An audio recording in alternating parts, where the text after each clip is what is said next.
Assisted dying is an extremely divisive and sensitive topic. Should terminally ill people be given the right to choose when and how their lives end?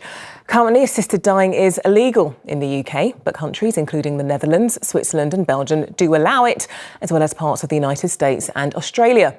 Well, today, a leading group of GPs had their say on the issue and decided that now is not the time to change the law here, but the margins were slim.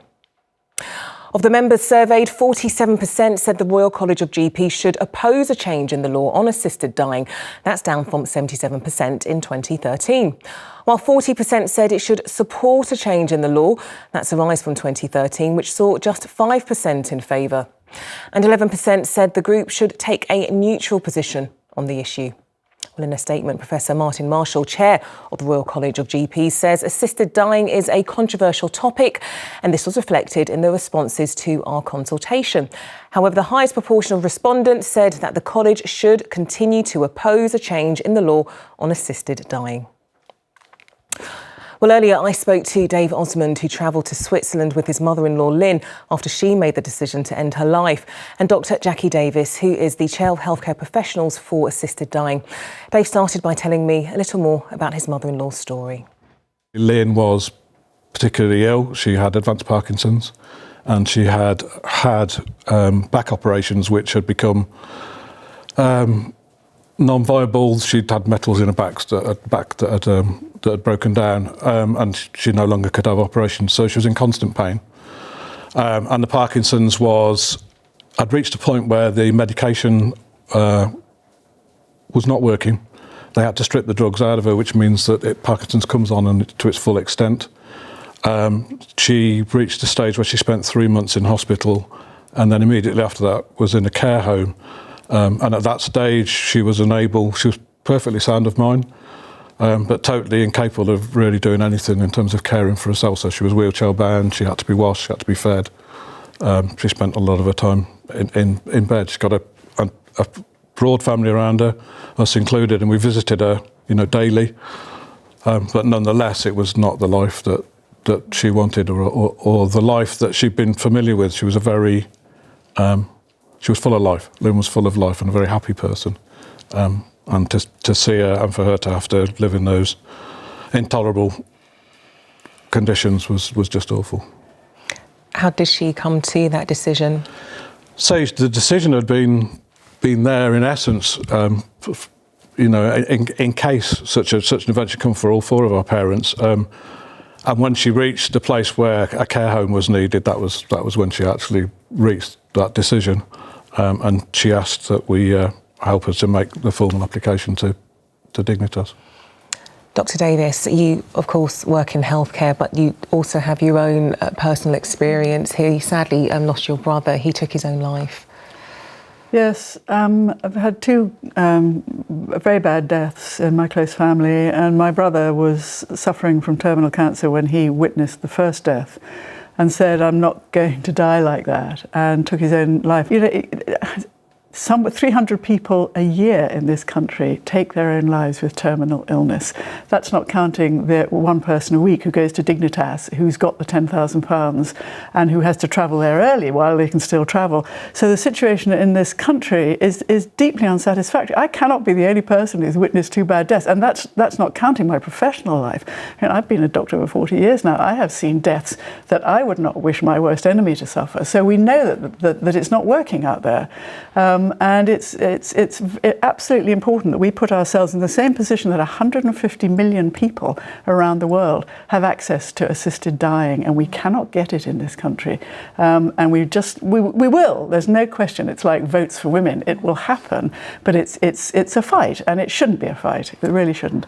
Dave, you can understand the reservations of some of the GPs who were asked and involved in this decision, the reservations of some members of the public, in fact, worried about people having to make a very difficult decision when they themselves could be quite vulnerable, maybe not in the position to make that kind of decision.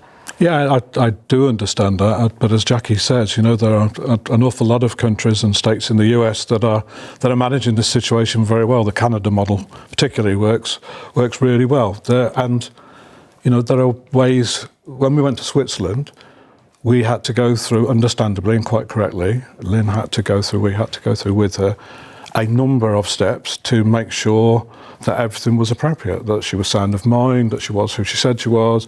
She must have been asked, I don't know, 20 times probably over that journey, over a number of months, and then particularly in the last days, you have to stay in Switzerland for 3 days and see a doctor on day one, then again on day 3, and on day 4 when you go to Dignitas, you're asked again. So there are safeguards in that regard there, and in terms of the GPs that do feel that it's not something they want to support, then when the legislation is made, and again lots of countries manage this, there are ways of saying that you certainly wouldn't force GPs to take part in it. If they have that moral position, then let them have that moral position.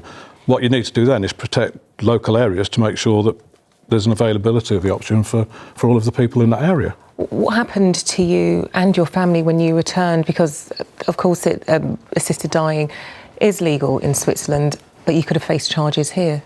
Yeah, and in fact, myself, my wife and her brother were interviewed under caution by the murder squad, West Midlands murder squad. They sent 3 senior detectives to tape interview us and warn us of our position, and it took 4 months for the CPS to make a decision, which I know was that all 3 of us had reached the hurdle rate where prosecution they felt viable, but the DPP was approached and decided it wasn't in the public interest.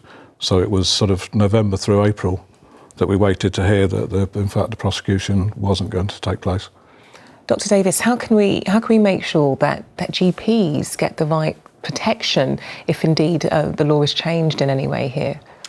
Well, as you know, I'm sure, and a lot of people watching will know this, that for 20 years or more, there has been a law in place in Oregon, which has worked very well, with no slippery slopes, no record of anybody vulnerable being brought in under it. And that's the law that's always been asked for in this country, is the Oregon law. And there would be 2 doctors and a judge involved in anything. And there would be a conscientious opt-out clause, of course. Everybody's always said that. And we know that there are enough healthcare professionals who are prepared to participate in this. So it really is about listening to our patients, looking at the good examples that are around the world, and putting ourselves in a position, and that was the point of asking for neutrality here, was that as long as medical bodies are opposed, we can't participate in the debate, because this will keep coming back. With 150 people around the world, America, Canada, Australia, the continent, it will keep coming back. And we can't participate as health professionals in the debate if our professional bodies are saying we're opposed to this. What we have to get out of this is the best possible law for our patients, for our members as doctors, and we can only do that by participating. That's why when the Royal College of Physicians voted to go neutral, it was absolutely the right thing to do. They won't campaign for it or against it. They will participate and get the best result for everybody, and that's how we can do it. Okay, well, Dr. Jackie Davis and Dave Osmond, really good talking to you both. Thanks so much for coming on to 5 News. Thank you. Thank you.